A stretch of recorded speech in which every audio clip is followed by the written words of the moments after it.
Welcome back to another episode of the Bearcat Basketball Podcast. I'm your host, Alex Meacham, former UC Bearcat basketball player from 1997 to 1999 under the legendary coach, Bob Huggins. And I was fortunate enough to wear the iconic Jordan brand unis during my time. You can follow me on social media. I'm on Twitter and Instagram at Alex_Meacham. Meacham spelled M-E-A-C-H-A-M. The Bearcat Basketball Podcast is now presented by the Healthcare Management Group. Shout out to everyone at HCMG, and thank you for the support. Now we're live here at Mio's in Clifton. If we can have a quick shout out, round of applause for Kelly and Rich for making the podcast happen. Give some love to Kelly and Rich.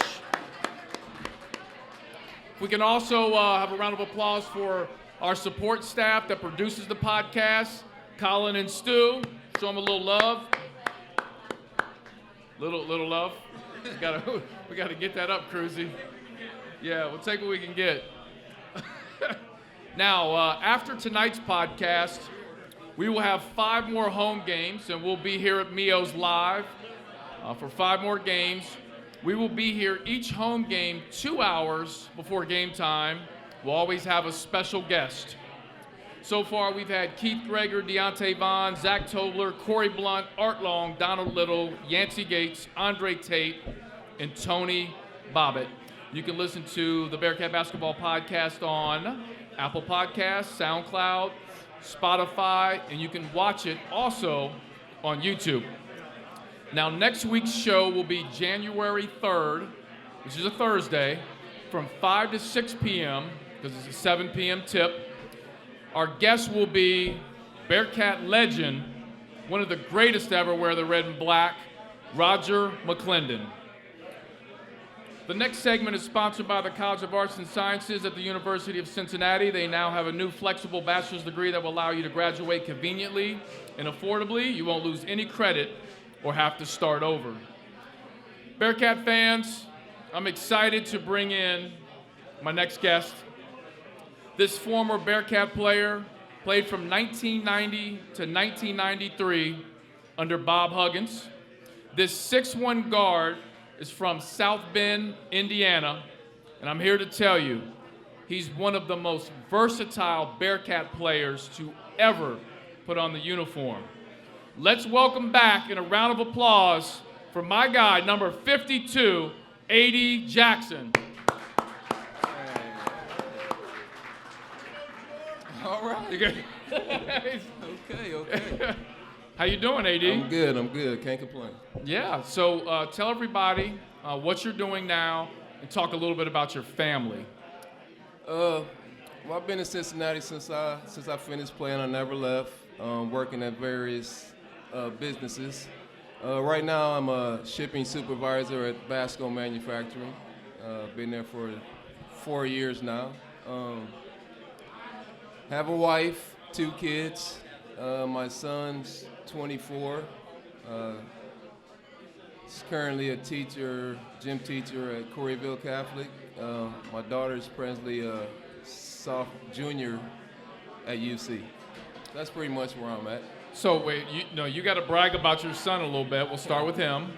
His basketball career. Can you brag a little bit about that? Well, yeah, a little bit. My son, he played at Roger Bacon, your alma mater. Yeah, RB. So I figured that's why you brought that up. He was a 3-year starter, 1,000-point scorer. Took the team to the Final Four his senior year. Almost did it his junior year. They actually lost to a Bearcat his junior year at Summit. Yep. Kevin Johnson. Lost to Kevin Johnson Yep. his junior year. No, his sophomore year. He beat him his junior year, actually. Kevin's senior year. Oh, they beat him. They played him 2 years in a row. Was that the one in Kettering? Both games were in Kettering. Okay, gotcha. Yeah. So he graduated in 2014 out of college, and he's doing what he's doing now, and I can't be more proud of him. Good. Brag about your daughter a little bit. My daughter's nice. She actually is not playing ball now. She had a pretty serious injury to her shoulder, so she's just currently concentrating on her schoolwork. But I think if she kept playing, she would have been pretty good. So we need to talk about your name. First of all, can you tell everybody what AD stands for, and then we'll talk about your nickname. AD stands for Allen Dave Jackson. A lot of people say Allen David, but it's Allen Dave, and I'm a junior, so that's where they get the AD from. And the nickname, which I always call you, is? My nickname is George. George. So how'd you get the nickname George? That came from, I was on campus one day walking around, and there was a guide going around, and a couple people started noticing who I was. And for me to get out of the situation, I told them my name was George. I had a teammate who was with me. He brought it back. And once Hugs got it, once Hugs started calling me George, it was a wrap. Over. It was a wrap. It was a wrap. It was George after that. And still a lot of your former teammates call you George? It's George. I got text messages right now saying, "What's up, George? What you doing?"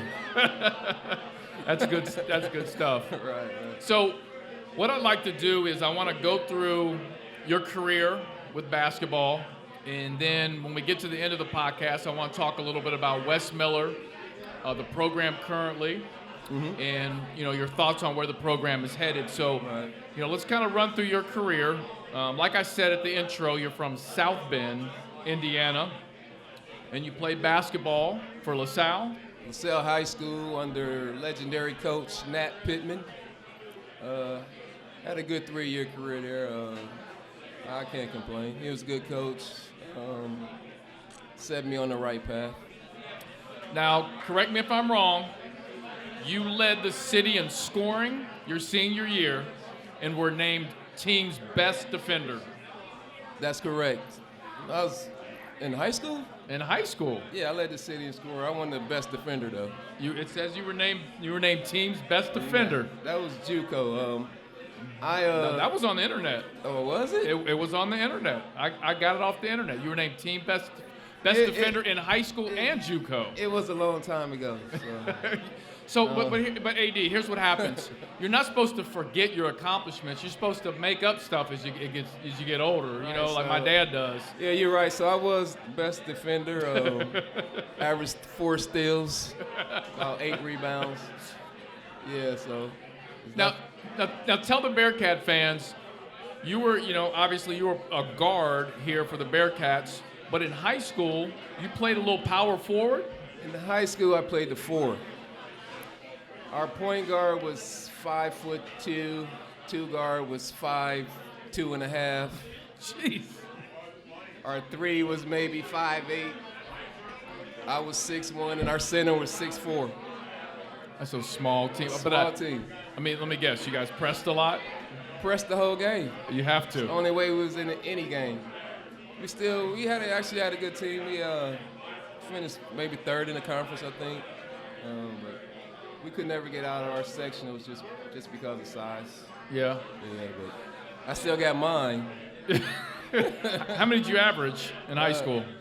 25. Wow. Yeah, 25. So, okay, wait. So you being 6'1" and playing, the 4, how did you score the ball? Mainly my athletic ability. I was always quicker. If the guy was taller, I was always faster if he was, or bigger if he was smaller, quicker if he was faster. So just playing off his weaknesses. So as you, obviously, you talk about you having a great high school career. And most guys, as they're finishing up their high school career, they're starting to get recruited. Mm-hmm. Okay, so talk about that process and how you ended up at JUCO. Well, out of high school, I really wasn't that recruited, mainly because I was a 6'1" power forward. Right. So there was one school actually that recruited me out of high school, which is Butler, but I went on a visit there and didn't really like it. So in order for me to play Division I, which was my goal, I would have to go to JUCO and work on guard skills. And so that's what I did. So talk a little bit about the JUCO that you went to. I went down in Rend Lake Junior College. It's located in Island, Illinois, southern Illinois. It's in a very small town. Population was like 300 some people. How far were you from home? 6.5 hours. Okay. And so how was your JUCO career? So it wasn't really that bad. My JUCO career is good. Just learning the guard position. I really wasn't a point guard there. I was still playing 2 and 3 there, but I still wanted to go to Division I school. And actually, school started noticing my skills there. I actually worked on my jump shot more in JUCO, along with my guard skills. And I had a pretty good year. Hugs came and saw me play maybe twice, and Coach Harrison was there maybe every game, almost every game after that. Was Coach Harrison the lead recruiter on you? No, yes, Harrison was the lead recruiter on me, and but I talked to Huggins just as much as I talked to Harrison back at that time. I think Hugs at that time was more involved in recruiting than he is now. Yeah, because now a lot of the head coaches put the recruiting on assistants. Maybe say something to him every once in a while, but back then he was hungrier, wanted it, needed it more. So he's more involved in that aspect of the recruiting. So what got you to UC? What was it that Huggins, Coach Harrison said that made you want to play for the Bearcats?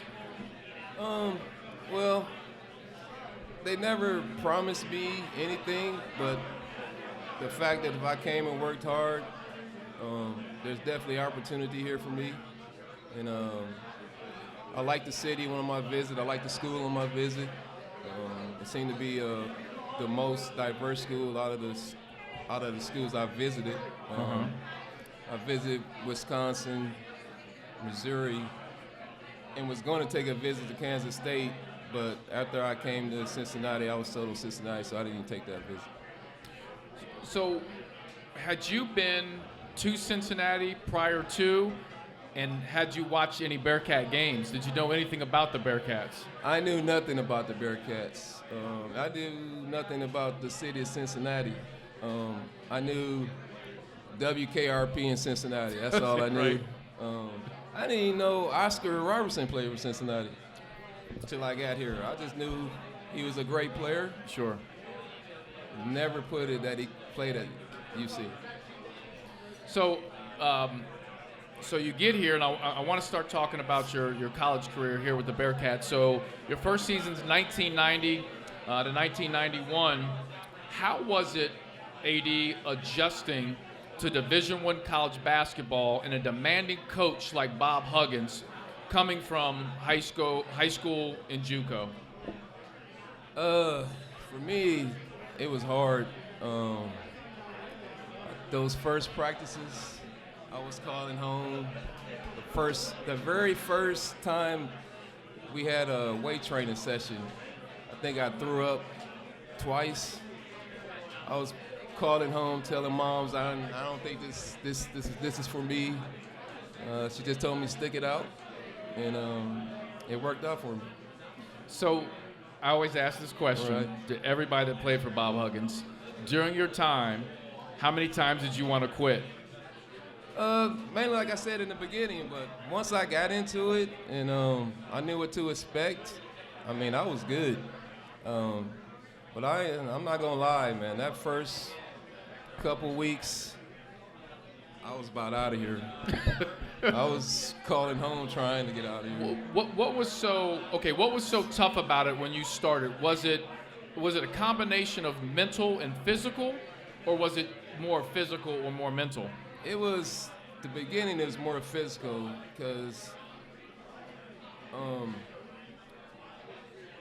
my main thing was a lot of the players were stronger than I was. Mm-hmm. Like I said, before I came here, I was 6'1", 170, 168 maybe. So other than me being quick and able to jump, I was weak. So it was more physical. You know, you had guys here like Lavertus Robertson, who's a specimen. For sure. Lou Banks, who's big guy. 250. Yep. You know, Keith Stark. So it wasn't like I was coming into a small team. These guys were big, strong seniors who had been here and been through it. So when I first was going up against those guys, that was another deterrent for me. How much did you weigh? How much did you weigh when you got here? 170 maybe. 170. Okay. 168. And what'd you leave? 185. Okay. About that right now. So. Oh, you stayed. Okay. I told you, I'm keeping my bedroom body.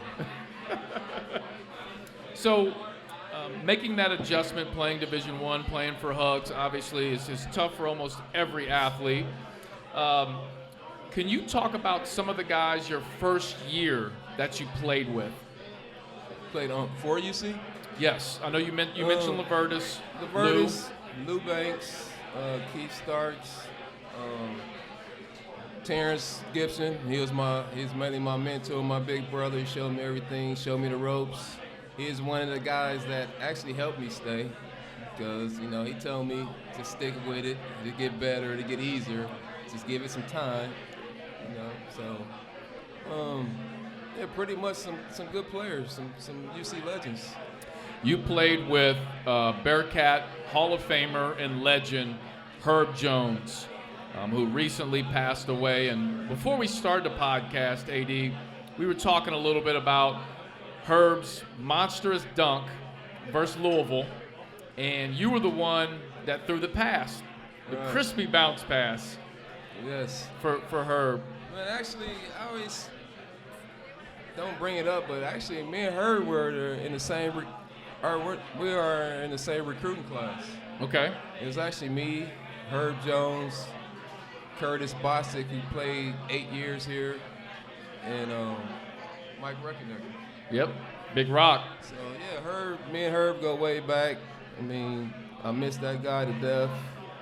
He's pretty much the reason UC is where it is right now. I mean, he probably doesn't get enough credit for it, mainly because of his personality, real laid back, never craved attention.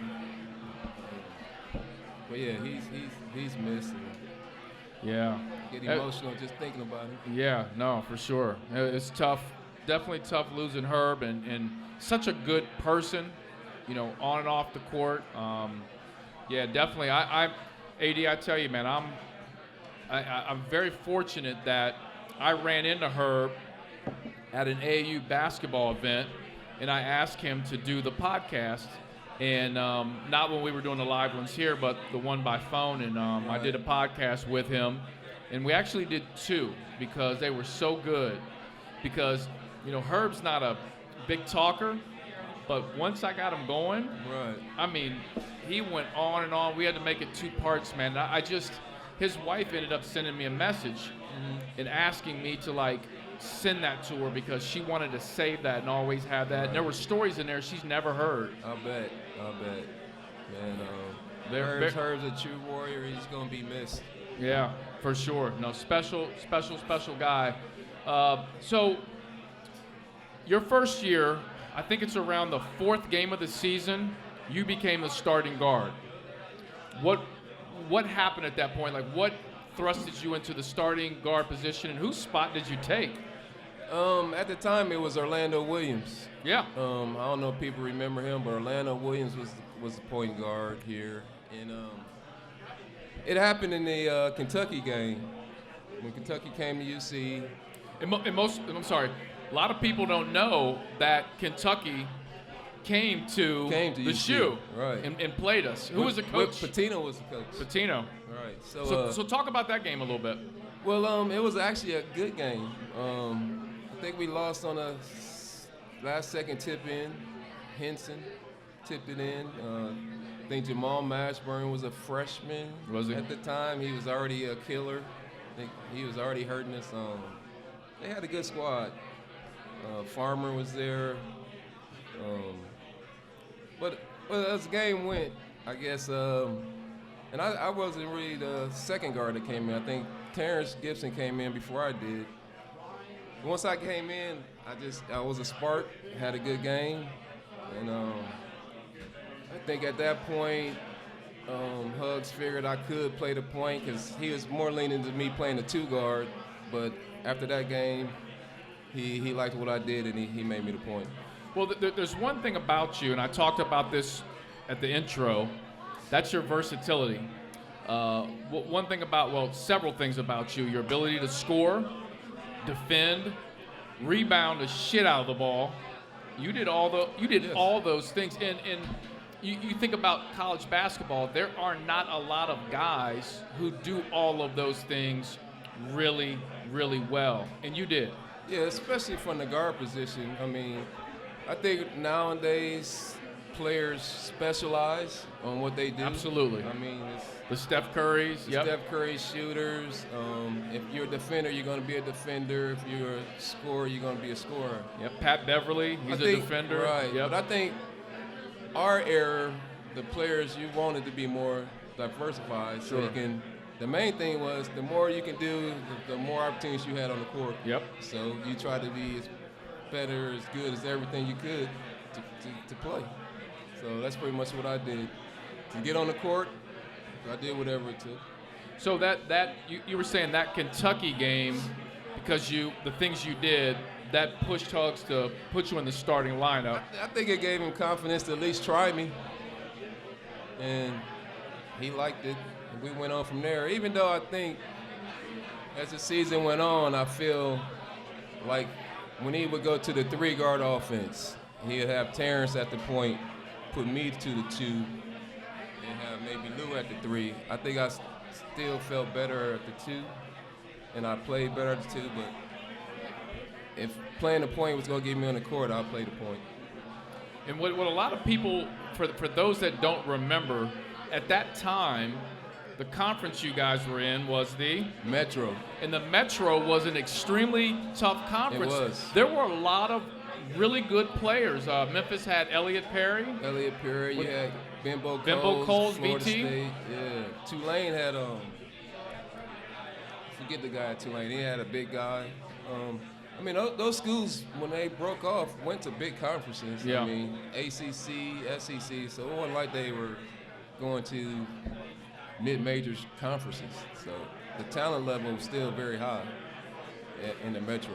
Did you, and I don't remember this, but when you played those guys, Elliot Perry, Bimbo Coles, a lot of those really, really good guards, was that your assignment to guard those guys? Oh, definitely. I mean, and I look forward to it. The hardest guy I guarded in my career is Penny Hardaway. Oh, man. Talk about that. But and what made him so tough to guard? What made him so tough was his versatility. The fact that he's 6'8", running a point, can shoot it. You really didn't know how to play him because he can pass it too. So you had to always be on your alert for everything. But I only really guarded him when he played the point. So when they went small, it was probably Eric Martin.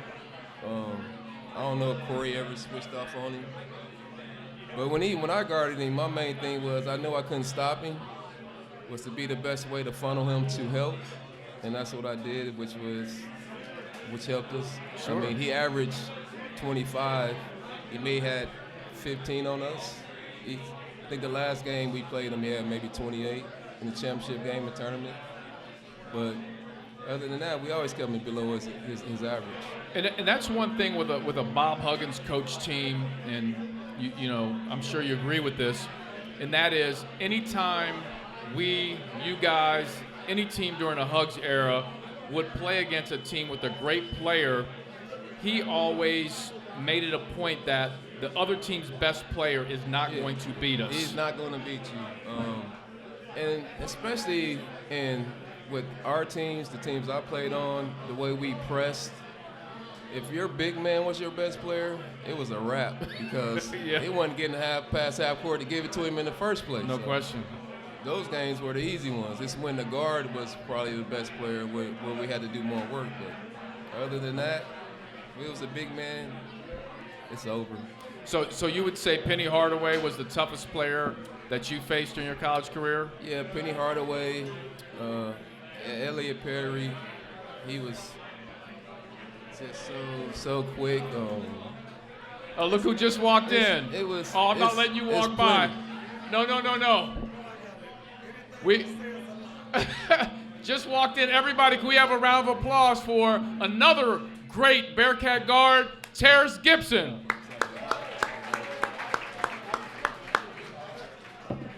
Hey, T-Rat, we were just talking about you. He's back. T-Rat, we were just talking about you. It was bad. He said that you were his It's mentor. all the truth. Yeah, it was bad then. It was bad. Took me down the wrong path many times. Absolutely. So you said Elliot Perry was another tough guy? Perry, I don't know if you remember the guys from Southern Miss. Was it Witherspoon? Witherspoon. Yeah, Witherspoon. Hands of vice grips. He was like a Barkley type. He was a Barkley type. He played about 10, 12 years in the league. He was tough. He was tough. Man, there's so many. Oh, and that's, I always talk about the Metro Conference back then, going to those games when you guys played, just how many, like, I would go to the game, love watching my Bearcats, but we were always going against someone that was elite. Yeah. And Elliot Perry was so fun to watch because he had the goggles, the high socks, he looked goofy, right? But he was good. Got buckets. So quick. You know, crossed me up a couple times, I can't lie. What could you do? You know, I was still there. Yeah, no, for sure. So let's jump into your second year, and I want to ask you this question. I know for me, going from my first year to my second year, I felt so much more confident my second year. Right. I started to get over that hump. Of course, there was still adversity, but that second year, I started to really lock into knowing my role. How was the transition from your first year to your second year? Starting off, it was good. We had to introduce maybe 6 new players. You know, Corey, Eric, Nick, Buford. Well, Buford was there the year before. Buford was there the year before. He just couldn't play. Okay. Oh yeah, because he transferred from Akron, right? Akron, yeah. Right. Then you had, like you said, Eric Martin. So it was almost half a team that came in my junior year.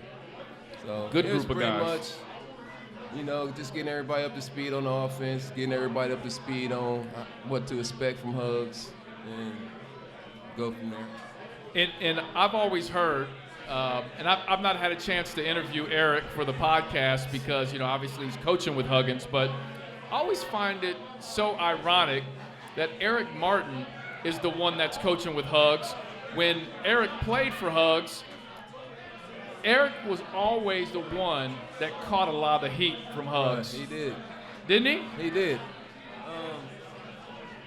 Funny story is, me and Eric got kicked out of practice the same day. I went first. A few minutes later, he was coming right behind me, telling me, "Cuss, what you do, Cuss? Why you argue with Hugs?" I said, "Why you argue with Hugs? Yep. You weren't here with me." So, Eric. It's interesting because Eric's the one who took his shirt off. Oh, during the game? During the game. And went to the locker room. Went to the locker room, but, you know, that's Hugs, man. He lets you be emotional. Doesn't take anything personal. It's all in the heat of the moment. We all do things, say things we don't mean to at that time. So let me ask you this. In your second year, which is 1991 and 1992, and you talked about these new guys that are in. Buford transferred, so he's now eligible. You've got Nick, Corey, T-Nell, E-Mart, you, T-Rat, Herb, Kurt Bostic. Did you know when you guys first started that you had a special group? Like that, when the season kind of started, did you go, man, we could be really, really special? I did. And it all came out on... we had Midnight Madness. Dick Vitale was there. Yeah. Right? I remember that. Dick Vitale asked me the question, how good do you think this team could be? I told him, I said, we 10, 12 deep. We can Final Four. A few minutes later, Dick Vitale comes out and says, it's okay to have goals, but let's keep them realistic. And ever since then, we don't like Dick Vitale. Yep. We hate Dick Vitale. We took it personal. For sure. You know, and Very prophetic from you, though. Very prophetic. They call me Tupac. No. Okay, let me ask you. When you guys first got going after that Midnight Madness, what was it about the group that made you go, this is a special group, we can make a run to the Final Four? Because you weren't saying that just to say it. No, you really believed that. No. You should have been at some of our first practices, how competitive it was. I mean, we knocking over tables. Everybody's going at everybody. Rock's killing. Corey with elbows. Eric and Herb's going at it. Me and Nick's going at it. Terrence and Buford's going at it. So just from practice standpoint, you can see that we were going to be good. We were going to be interchangeable. We were going to be deep. So that's why I felt that way. And so, I mean, I was fortunate enough, after my time, I was able to go back to I've been back to practices for years. I didn't get to go to your guys' practices. That's one thing I wish I would have had an opportunity to see, was you guys practice. Like, because I know, like, how competitive T-Rad is, how Corey is, Curtis Bostic with his, Right. karate, kicking people. I would have loved to have been at those practices, man. And you talk about how competitive they were. Talking about elbows being thrown. I mean, if you got hurt in practice, we didn't care. We had a couple choice words we used to say. Yep. But it just made us tough and made us a better team and made us cohesive, brought us everybody together. Because after practice, everybody still got together and went everywhere. I mean, the saying was, you didn't ever see one of us. You always saw at least 2 or 3 of us together. So we still stayed cool. Everybody's still tight to this day. And that's another thing with your group. I think more so than any other group in Bearcat basketball history, your guys' group has stayed close together. Right. You agree with that? Like, I agree all with you that. guys. I mean, we got a test group right now. We're talking about my interview right now. Yeah. I mean, it's all of us. Terrence, Nick, Corey, we're all talking about this right now. For sure. But that's back to why you guys were such a special group. That's really why we were good. I mean, everybody pulled for each other. Yeah. There was no jealousy, no he's getting his, let me get mine. It was all one common goal, and we came under that one common goal to win, play together. So when Nick gets there, Van Exel, he moves to point guard, and you moved over to shooting guard? No, I was still point guard. So, I forget what game it was. Hugs decided to make the change, which, I mean, I was hurt at the time because I still felt I was playing good, but the way the team was oriented, when he made the switch initially, the playing time was still the same pretty much. But as the season went on, Nick just started playing so good that my minutes went down. And like in the tournament, he shortened the bench, which at the time, in my youth, I was mad about. But as I got older and I coached myself, I completely understand it's just part of basketball. It's what you got to do to win. So, but no, it was, like I said, we're still all good. Nothing's personal. I still played. I still had another year, so it wasn't like that hurt my career after basketball. Sure. That was my junior year, our junior year, so it was still all good. So did Hugs have conversations with you? Because obviously you were frustrated, and he probably knew you were frustrated. We had one conversation, but it started from when I got kicked out of practice. Uh-huh. So it started there, so we had a conversation, and I told him I still wanted to be the starter, and I still was gonna work to be the starter, and it just made us better, and I think it made Nick better. Yeah. It worked out good. I mean, the fact that he took the time out to talk to me about it made me feel better and it made me respect him more about it. Because I've seen coaches go about it a whole nother way. You know what I mean? So let's talk about that magical run to the Final Four and what that was like from, the first round game all the way, to the Michigan game. Any great stories from you? I know you do, but give us a great story from that Final Four run. So I can't.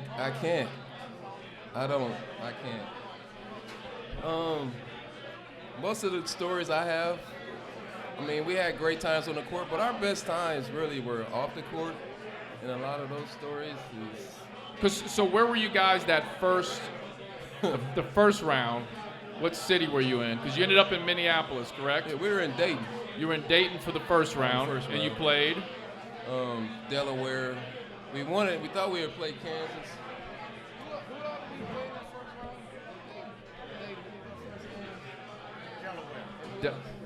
Delaware? Michigan State. Yeah. It was actually the rematch against Michigan State because we had lost to them earlier in the season at Michigan State. And our whole idea is we're not going to lose to a team twice. Let's talk about that a little bit. So you played Michigan State earlier in the year, right, and lost to them. Right. We actually jumped out to a big lead on them, and they came back, which made it worse. The story about that is it was right before the Christmas holiday, and the fact that we had a lead, lost the lead, at the end of the game, Hugs told us to go home, and I hope you have a terrible holiday. Sounds like Hugs. Right. But losing to Michigan State actually probably was helpful in some ways. It was. We had been on a little winning streak and probably were getting a little big-headed, getting ahead of ourselves. I think that game humbled us. It brought us together too because we actually gelled to come against Hugs because he made everybody so mad that we wanted to prove him wrong. So it made you guys a little closer. Yeah, it made us a little closer. Exactly. Was that the Michigan State team with Steve? Was Steve? No, Steve was there the year before that. The year before? Yeah. Who was their star guy? Do you remember? I can't remember that. Montgomery. Okay. And they had the big guy. They had two big men that were pretty good. Okay. Yeah. So, as you were saying, my original question was any stories from the Final Four run, but you're saying that a lot of it's off the court. A lot of it's off the court. I mean, we had good games, good runs. One of the games that we really liked that propelled us was that Michigan State game because it's a rematch.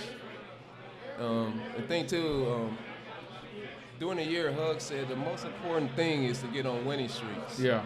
Because it's so important, because it takes 6 games to get to the Final Four. Right. Final, so. Which is a winning streak.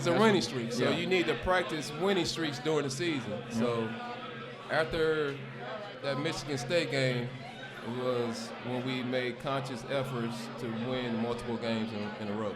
So that's another thing that game helped us with. So when you guys are on that run in the tournament, did it for you, speaking for you, did it hit you at any point, whether it was prior to the Michigan game, Delaware, whatever, did it hit you like, we could win the whole thing?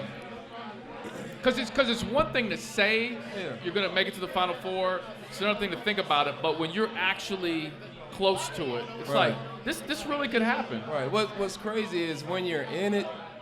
So when we won our first 2 games, we were in the Sweet 16. I thought that was weird. We won our next 2. We were in the Elite 8. I'm like, Jesus, we're down to 8 teams. Yeah. We only played 4 games. So it's really weird when you win it to see winning 2 games, how quick it breaks down.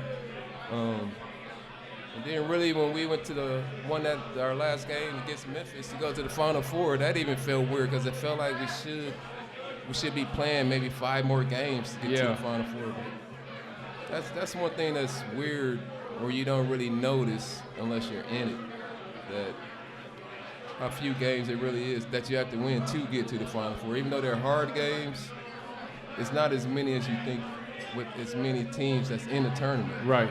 That's the really thing you don't notice.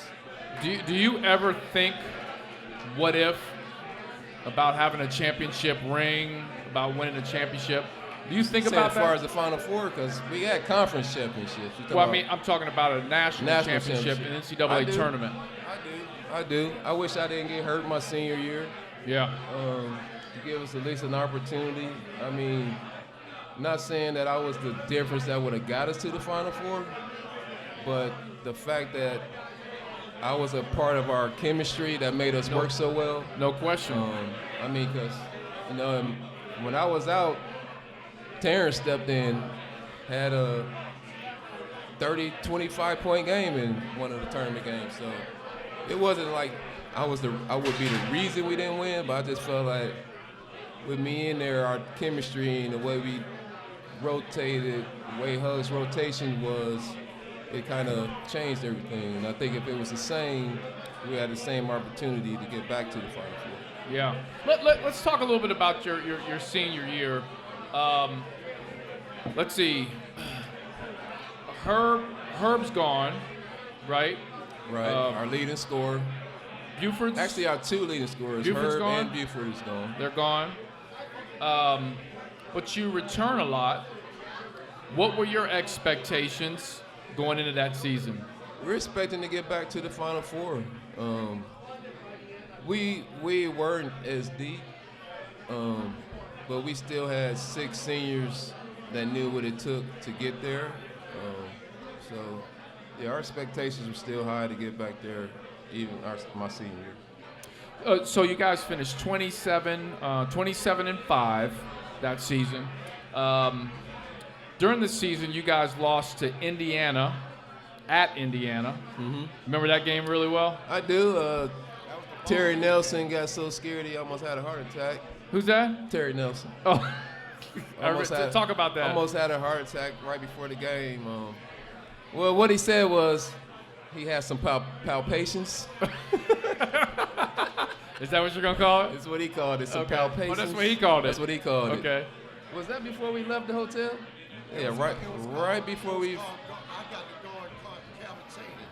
Yeah, but it was he said palpations, but it's actually I got to guard Calvert Cheney, heart disease. So Terry, right before the game, he had to go to the hospital, which started us off wrong. Actually, for that game, man, we were so hyped. We actually cut all our hairs bald when we had hair. That was the game? That's the picture when it's in the newspaper. I remember that. That was the game? It was for that game. Okay. I do, because it was in the Enquirer. It's in the Enquirer. Oh, yep, I remember that. Center court. Yep. All of us but Eric Martin. Okay, first of all, whose idea was it? And then why didn't E. Mart shave his head? It's probably Terrence's idea. But Eric Martin was pretty boy. Oh. He wasn't touching his hair then. Too cute. Now he's bald on purpose. I mean, but almost all you guys bald now. Yeah, I'm good. I like Brian. Yeah, you had a good run. Yeah. Thank you. We all had the good run with the hair. What was the question? I forgot too. But okay, let me say this. You guys lose to Indiana, right? But you can say that it really helped you guys because you then go on a 14-game winning streak. Yeah, I think during the Indiana game was when Corey Blunt was ineligible. He had been ruled ineligible at the beginning of the year. So we are actually down our big guy, and I think he came back the game after that. I think he came the game after that, the DePaul game. Okay. And when we got our anchor in the back, I mean, it let our guards was able to get loose on the perimeter, and that's how we got on that run.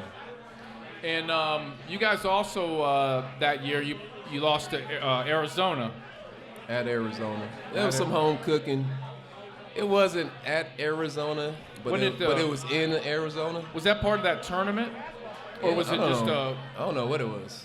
We were just in a game, supposedly neutral site in Arizona, and I think Nick was the only person to be in double figures.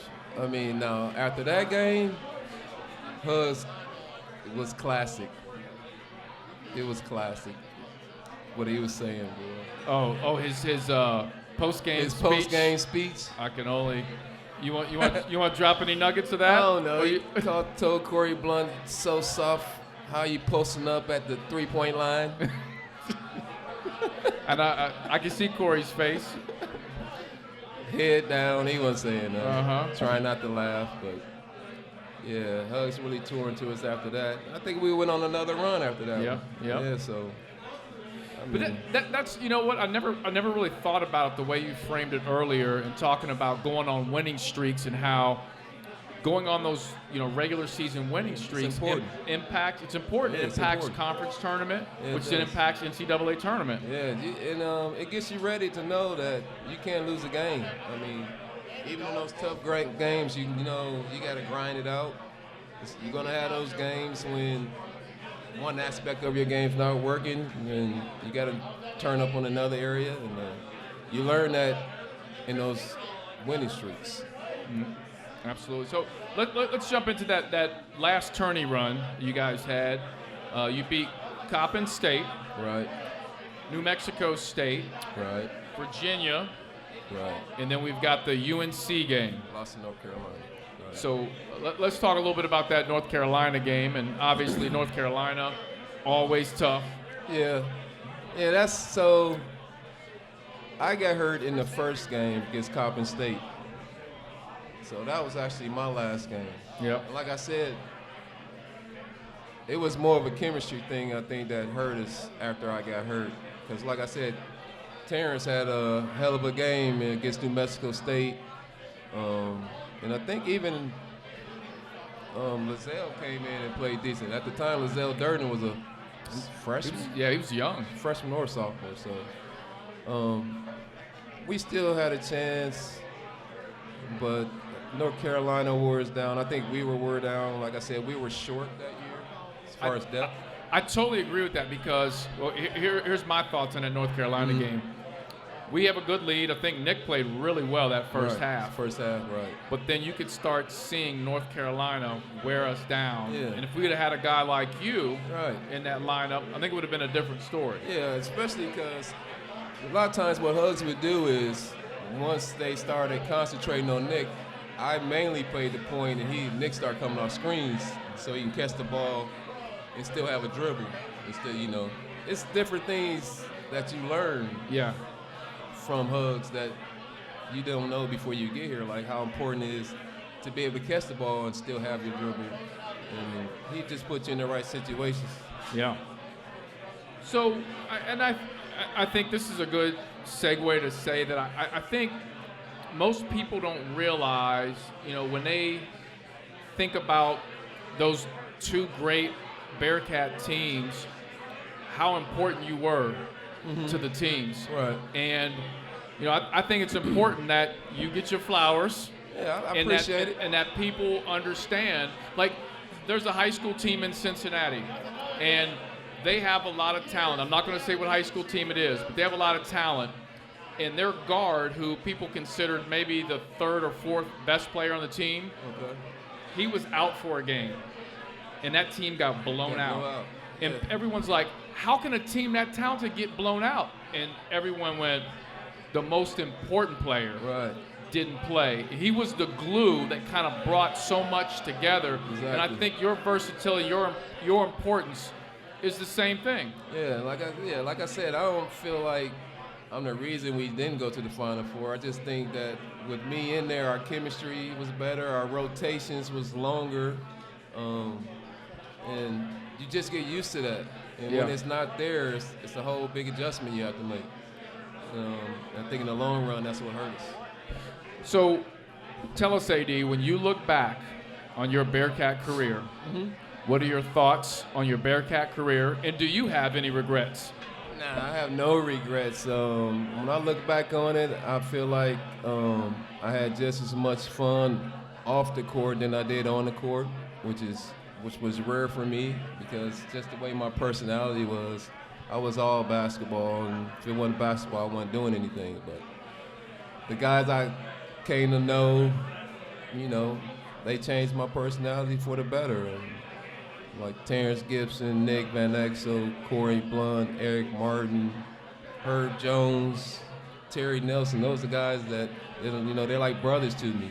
Yeah. And I owe a lot to how I am to them. So it's all good for me. Yeah. So let's talk about this current Bearcat basketball team. You've been, to multiple games, correct? Right, yes. You're going to the game Practices. tonight with your family. I am.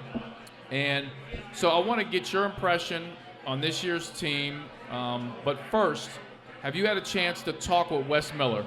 I've talked to him several times.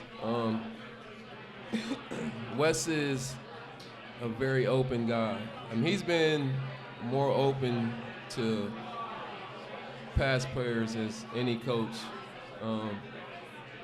Mick was good to me. Me and Mick had a good relationship. Mick was always welcoming to me. Mick would answer all my calls when I called. My relationship with him was good. The other coaches after that, they just didn't really seem to be as welcoming to past players. And it's maybe something they were told. I don't judge them. I never really was upset about it. But I just think Wes has been the most welcoming coach to the past as any ones they've had. For sure. Other than that, I think the team is good. I think they're going in the right direction with what he's got coming in. I like how he coaches. It's a little different than what I'm used to seeing. Yeah. You know what I mean? Especially where they rotate at times, but I think they're all right, and I think they're in good hands with Wes. And I think one thing that I've noticed with Wes Miller, and you tell me if you've noticed this, and if not, try to watch tonight, and that is he kind of really understands and has the new age type of coach that players coach down pat. So if you look at coming out of the game, David DeJulius, Jeremiah Davenport, those guys coming out of the game, he's high-fiving them. He's giving them positive reinforcement when maybe they've just come off the court from making several mistakes. Whereas, Hugs would be like, man, you you're not even going to walk by Hugs to get a high five or anything. You're just going to go to your spot. But, he seems to be a player's coach. He seems to be able to relate to this new age player which is different. A lot different. It's a lot of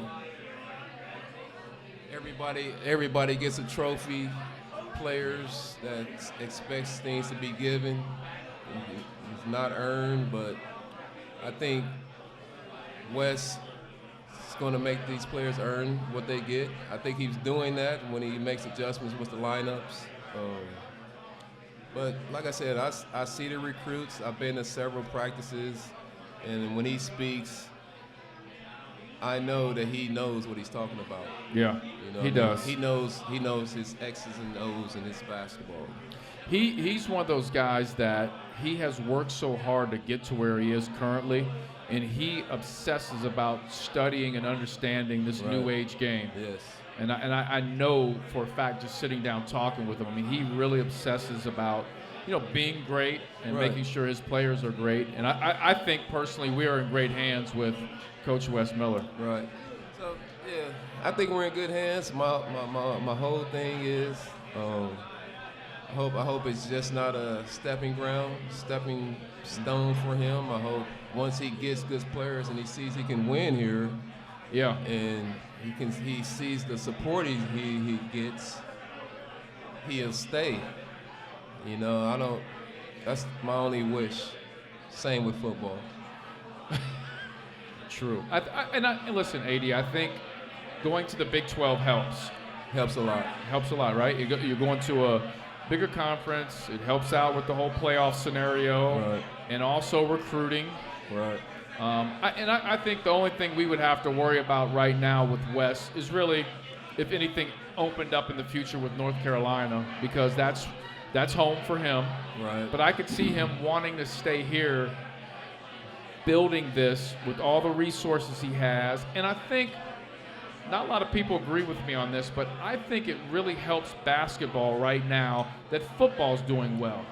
Yeah, that's weird because It wasn't like that. When I came here, Oh, it was all basketball. I mean, football, they turned out some good individual players. You know, there were always players from our football team Went going pro. to the NFL. Always. Always. But as far as the team being good, that wasn't always the case. And then once they got good, the coach always left. yeah, true. Which is True. we're hoping don't happen this time. So I don't see why these coaches don't feel they can stay here and build a program and be proud of what they got. There's no need to go anywhere else once you're winning here at Cincinnati. Well, I saw someone did a study, and there's a stat of coaches that are at a program, and they may look at that program as a stepping stone Right. to go to a bigger program, that I forget the percentage, if it was 70, 75% or what it was, that used and went on to a bigger school. They ended up getting fired from that Right, bigger school right. because something, Yeah. scandals, they didn't win enough. The expectations are so high. Oh, no, I mean- no question. Yeah, so, I mean, build where you at. I mean, what's wrong with starting from the bottom and building it up? And it's not like you're here with bare cupboards. Right. You know what I mean? It's something to work with, to Right. build from. So, In the way things are set up, Luke Fickell can stay as the head coach of the Bearcats. yes, he can. He can stay here. He can stay. He doesn't have to go anywhere. I think his legacy or any coach's legacy will be better if they stayed at a program they built from the ground up instead of going somewhere where it's already been built.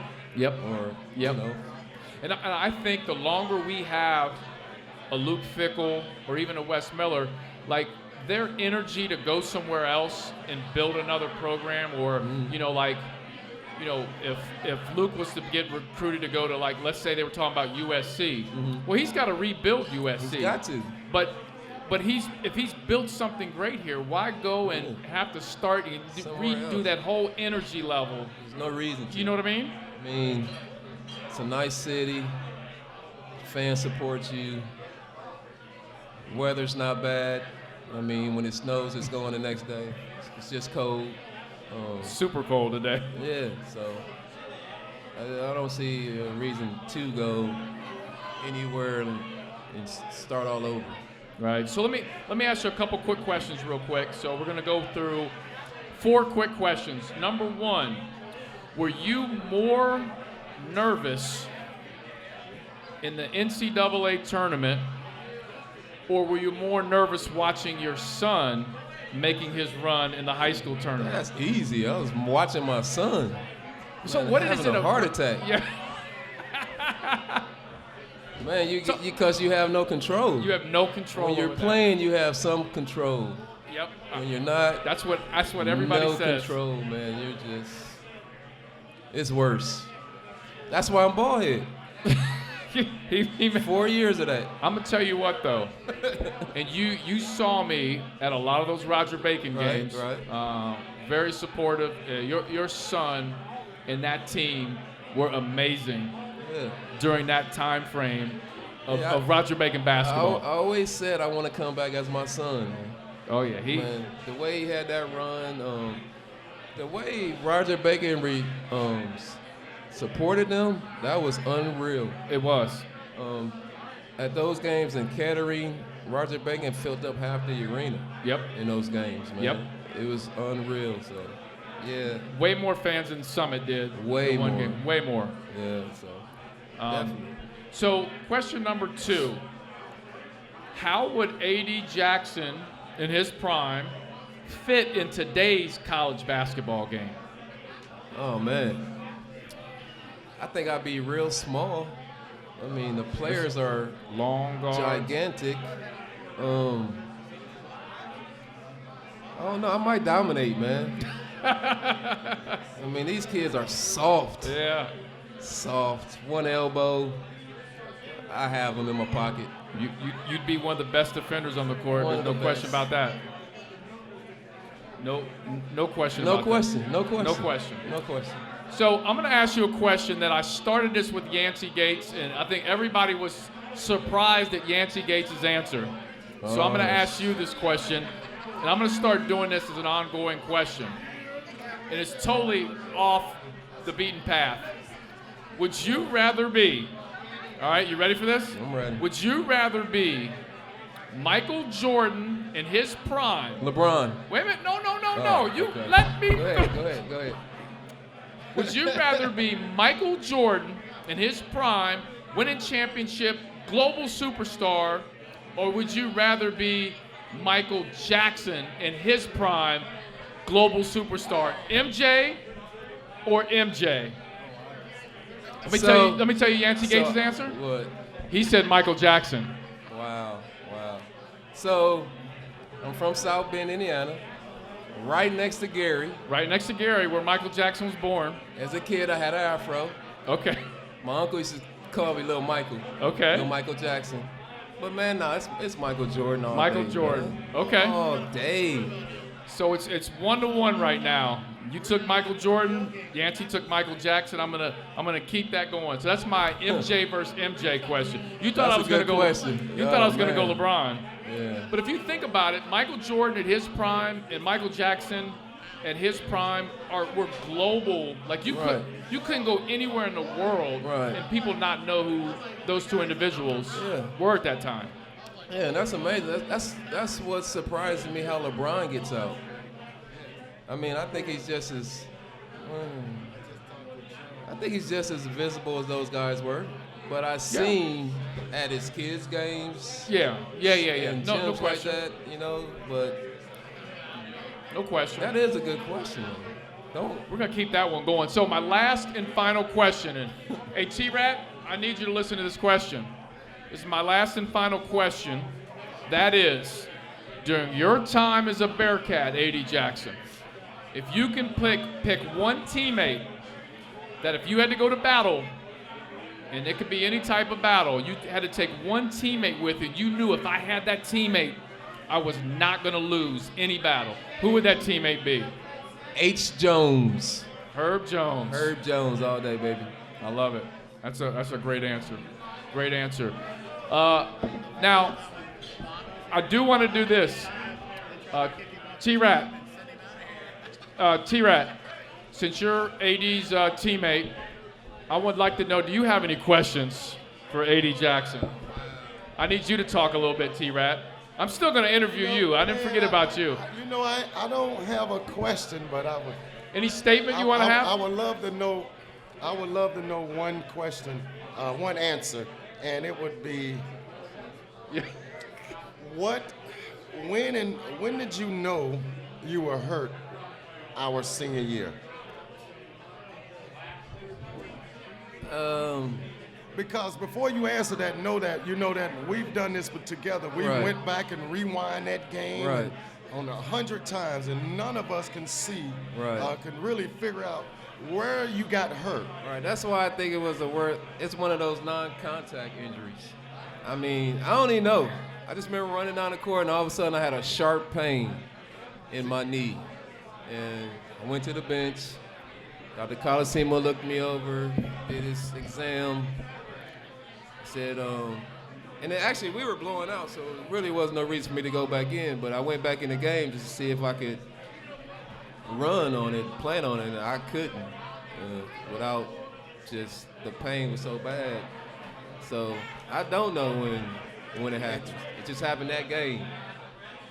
Interesting, because I know that. Yeah, we've all looked at the tape trying to find out when it happened. We don't see it. But certainly I believe in my heart that we would have made it to the Final Four again if that wouldn't have happened, certainly. Yeah. And by the way, T-Rat, I had lunch with a guy, and this was earlier this week, and I was asking him about, he's been in the business he's in now, he's been in it 30 years, and I asked him where he got his start and when he started. He said, I got my start in Dothan, Alabama. How about that? And I said, what? I said, T-Rat is from there. And he was like, really? Yeah. How about that? That was this week. Yeah, Small world. That's interesting because AD, AD had emailed me the other day, like, hey, I'm shipping to Dothan. So it was so funny that even at his job, he was like, hey, I'm shipping something to Dothan. So, hey, Dothan coming up, man. We got 60 people now and a traffic light. Blowing up. Hey, Bearcat fans, can we all have a big round of applause for one of our Bearcat greats, A.D. Jackson, for coming in tonight. Thank you. And can we also have a round of applause for showing up, another one of our Bearcat greats, Terrace Gibson. And again, I want to thank everybody for coming out and listening to another episode of the Bearcat Basketball Podcast. Enjoy the game tonight. Go Bearcats.